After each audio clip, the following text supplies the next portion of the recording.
ito ay rated SPG. Striktong patnubay at gabay ng magulang ang kailangan. Maaaring may masiselang tema, lengguwahe, karahasan, sexual, horror o droga na hindi angkop sa mga bata.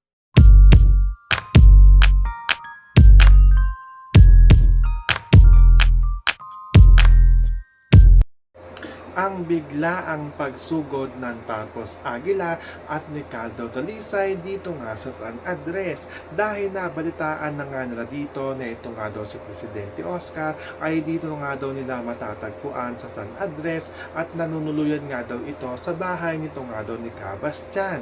Kaya agad-agad nga silang tagtungo at nagpunta dito nga sa San Andres at nung may nasalubong nga silang mga tao ay agad-agad nga silang magtatanong kung saan nga daw pa nakatira ito nga daw si Cabastian. So ito nga napagtanongan nga nila ay sinamahan pa nga sila dito nga sa bahay nito nga ni Cabastian at sa una nga nilang paghaharap nito nga ni Cabastian at ito nga ni Caldo Dalisay ay agad-agad nga dito tatanong ngayon ito nga ni Caldo, ito nga si Cabastian kung nandito nga daw ba sa kanila ito nga daw si Presidente Oscar.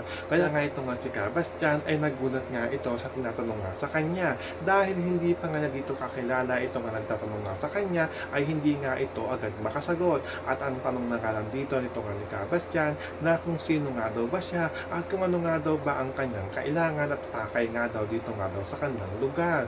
So ito naman si Caldo Dalisay ay nagpakilala nga ito na siya nga daw ito nga daw si Caldo.